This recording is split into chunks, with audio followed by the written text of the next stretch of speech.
여러분 안녕하세요. 김동호입니다. 오늘도 우리 날마다 기막힌 새벽 기억하고 나오신 여러분 환영합니다. 오늘은 사도행전 17장 32절에서 34절입니다.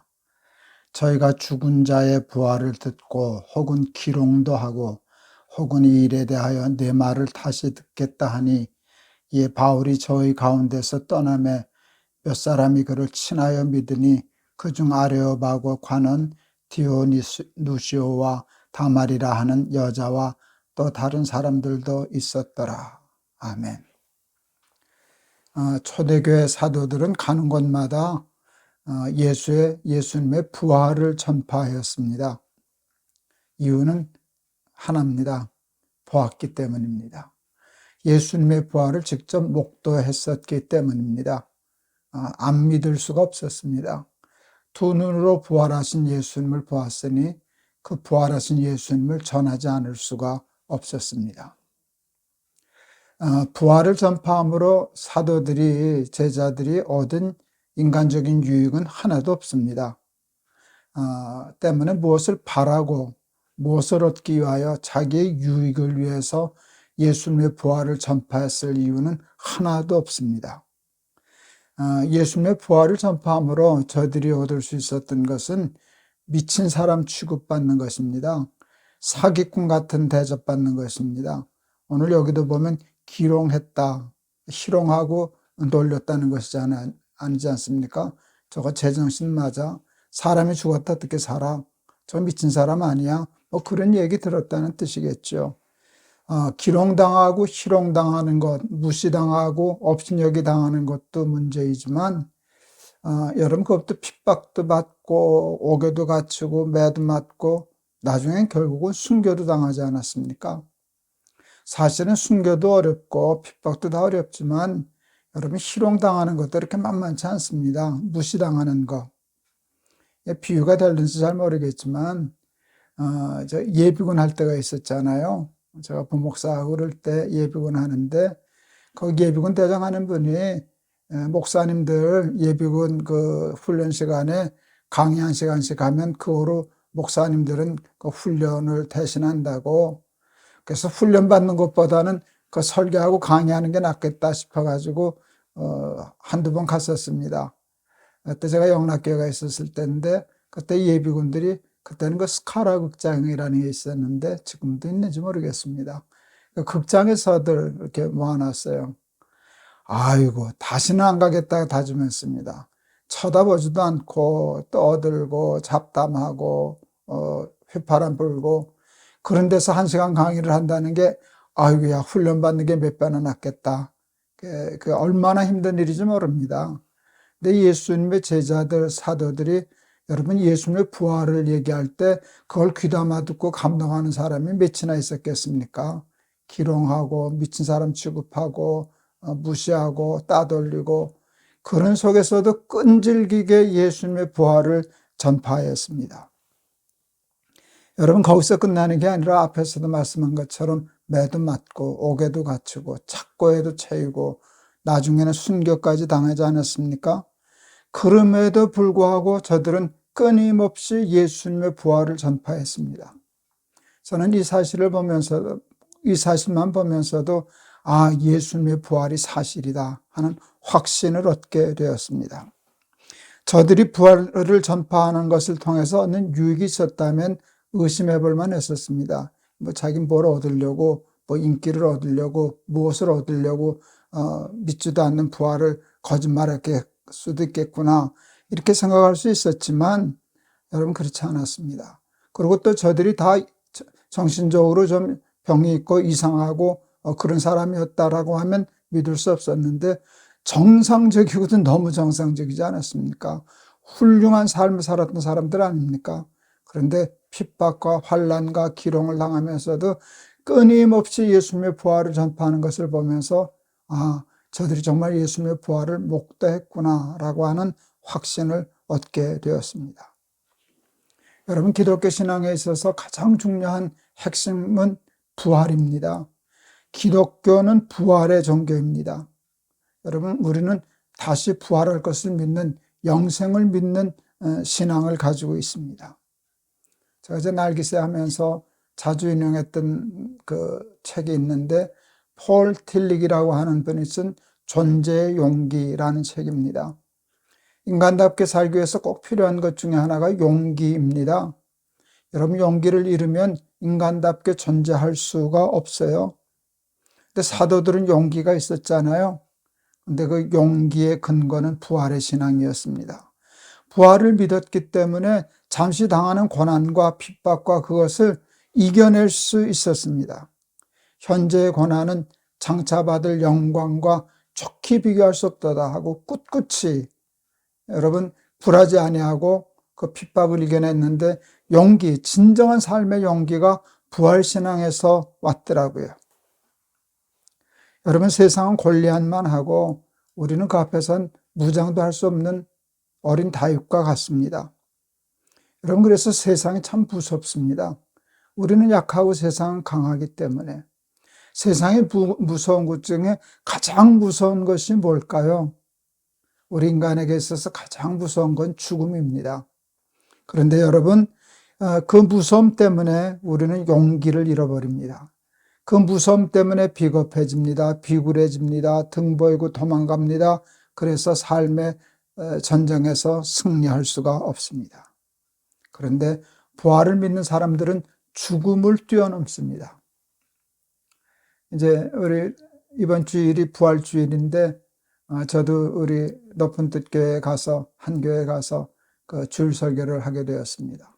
제가 고린도전서 15장에 있는 바울의 고백, 사망아 너의 쏘는 것이 어디 있느냐, 사망에 너의 이기는 것이 어디 있느냐, 사망에 쏘는 것은 죄요 죄의 권능은 율법이라. 우리에게 이김을 주시는 하나님께 감사하노니 그러므로 흔들리지 말고 주의 일에 더욱 힘쓰는 자가 되라. 이 말씀 우리가 너무 잘 아는 말씀인데 저는 이게 통쾌해요. 죽음에 대해서 큰 소리 치잖아요. 정면으로 대적하는 것이잖아요. 네가 이기는 게 뭐가 있냐? 나는 죽음을 이기는 하나님께, 이기게 해주시는 하나님께 감사한다고 정면으로 돌파하는, 그게 기독신앙의 위대함입니다. 부활의 신앙을 가지고 있으면 죽음을 두려워하지 않게 됩니다. 용기 있는 자가 될 수 있습니다. 그러면 인간답게 존재하고 승리하고 성공하는 삶을 살 수 있습니다. 제가 부활신앙을 얘기를 할 때 자주 인용하던 예화가 있습니다. 우리 날기세에서도 몇 번 했던 예화인데 여러분 혹 기억하실 수 있으실 겁니다. 박찬호 선수가 메이저리그의 투수가 되었습니다. 저도 야구를 좋아해서 굉장히 신기하게 생각했어요. 한국의 투수가 메이저리그 투수가 되었다. 굉장히 성적도 좋았죠. 우리 아이들이 제비가 야구 좋아하는 걸 알고 박찬호 선수가 5승인가 3승인가 올렸던 그 게임의 비디오 테이프를 저한테 줬어요. 제가 신방하고 교회라는 것 때문에 잘 못 보니까 아빠 이거 박찬호 선수가 이긴 게임이라고. 그런데 처음부터 초반에는 그 컨디션이 좋지 않았어요. 그 말로 핀치에도 몰리고 뭐 또 5회 땡가는 홈런도 맞고. 그런데 그 해설하는 해설자와 아나운서가 절망적으로 오늘은 컨트롤이 나쁩니다. 오늘은 컨디션이 안 좋은 것 같습니다. 오늘은 어렵겠는데요. 뭐 이런 식의 그 멘트들을 하더라고요. 그런데 저는 여유만만이었습니다. 홈런을 맞아도 말로 핀치에 몰려도 조급함이 없었습니다. 왜냐하면 저는 9회 말의 결과를 알고 있었거든요. 여러분, 9회 말에 박찬하가 이겼습니다. 홈런을 맞았는데도 절망하지 않았어요. 야, 저 텔레비전 꺼라. 그러지 않았어요. 여러분, 더 재미있었어요. 이렇게 어려웠었는데 끝이 이겼다는 뜻은 지금부터 게임이 잘 풀린다는 뜻이 아닌가 하고 끝까지 보고 했던 기억이 납니다. 여러분, 우리는 9회 말에 승리한 사람입니다. 우리는 구원받은 사람 아닙니까? 우리는 부활하여 영생을 살기로 약속받은 사람들 아닙니까? 그러니까 우리는 우리의 인생의 9회 말에 승리한 사람들입니다. 그러면 여러분 9회 말에 승리했는데 홈런을 좀 맞으면 어떻고, 여러분 말로 핀치에 맞으면 좀 어떻습니까? 제가 9회 말에 승리한 것을 빤히 알면서도 핀치에 몰렸다고 조마조마하고 여러분 홈런 맞았다고 비디오 꺼버리고 그랬다면 그건 제정신이 아니지 않습니까? 여러분 우리는 부활을 믿기 때문에 부활을 믿는 신앙인들도 게임하는 동안 인생을 사는 동안 순탄하지만은 않습니다. 실패도 있고 좌절할 때도 있고 고난도 있고 역경도 있고 핍박도 있고 옥에 갇히는 일도 있고 억울한 일을 당하는 일도 있고 그렇습니다. 그것을 이겨낼 수 없을 것 같은 절망감에 빠질 때도 있습니다. 그러나 여러분 우리는 부활을 믿는 사람들 아닙니까? 예수님께서 십자가에 달려 돌아가심으로 우리의 모든 죄를 사하여 주시고 우리를 구원해 주셨다. 우리는 구원을 믿는 종교 아닙니까? 여러분 구원받은 사람이 이 땅에서 홈런전 맞은 거 가지고 절망할 게 뭐가 있습니까? 우리는 영생을 얻은 사람이고 부활의 소망을 가진 사람인데 여러분 말로 핀치 좀 만난 것, 사업에 좀 어려움을 겪는 것, 경기가 좀 나쁜 것, 좀 억울한 일을 당하는 것, 매점 맞는 것, 그것 때문에 그렇게 낙심하고 절망한다는 것은 믿음 없는 일이 아니겠습니까? 우리 사랑하는 날개새 가족 여러분, 지금 우리 이 날개새를 들으시는 여러분들 중에도 고난 중에 있는 분들도 계시죠. 홈런 맞으신 분들도 계시죠. 말로 핀치에 몰려서 불안불안한 삶을 사시는 분들도 있죠. 고통과 역경 속에서 절망스러운 삶을 사는 분들도 있죠.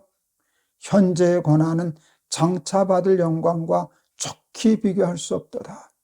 사도들 고생 많이 했습니다. 고난 많이 받았습니다. 채찍질 당했습니다. 돌에도 맞았습니다.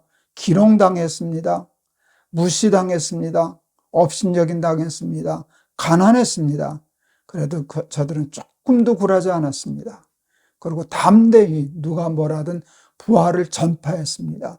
왜냐하면 부활을 믿었기 때문입니다. 부활을 믿었기 때문에 현세에서 당하는 고난에 주눅들지 않았습니다. 기죽지 않았습니다. 절망하지 않았습니다. 소망을 가지고 승리의 삶, 여유 있는 삶을 잘 살아내지 않았습니까?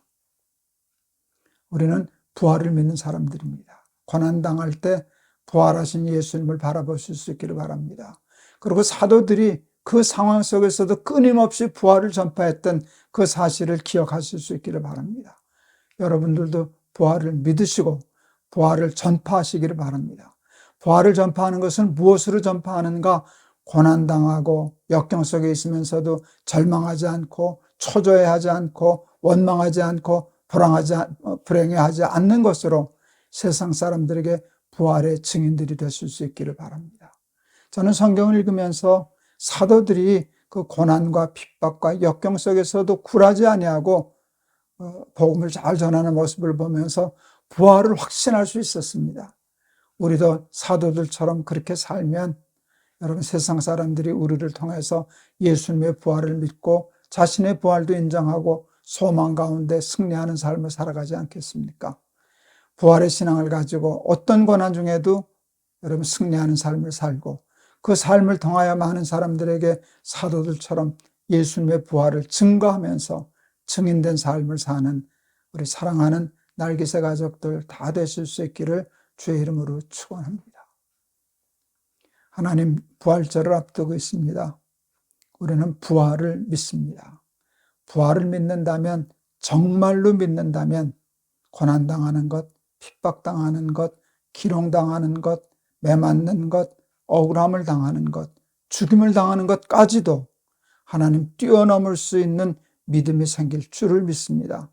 그래서 사도들이 핍박받아도 고난받아도 가난하였어도 절망적인 상황에 놓였을지라도 절망하지 않고 꿋꿋이 자기의 삶을 살아 부활을 증거했던 것을 기억합니다. 우리 사랑하는 날개새 가족들도 부활의 소망을 가지고 현재의 고난을 뛰어넘어 승리하는 삶 살게 하시고 그런 승리의 삶을 통하여 세상 사람들에게 예수님의 부활의 증인되는 삶 사는 우리 모두 되게 하여 주시옵소서. 예수 그리스도 이름을 받들어 기도하옵나이다. 아멘. 사랑하는 우리 날개새 가족 여러분, 여러분들도 사도들처럼 부활의 증인이 되세요. 그리고 예수님의 부활을 믿으세요. 예수님의 부활을 믿으심으로 매를 맞든지 채찍질을 당하든지 기롱을 당하든지 실패하든지 낙심하지 아니하고 구회 말에 승리한 사람처럼 꿋꿋이 인생을 승리하면서 살아내는 우리 사랑하는 날개새 가족들 다 되실 수 있기를 축원합니다. 여러분 감사합니다.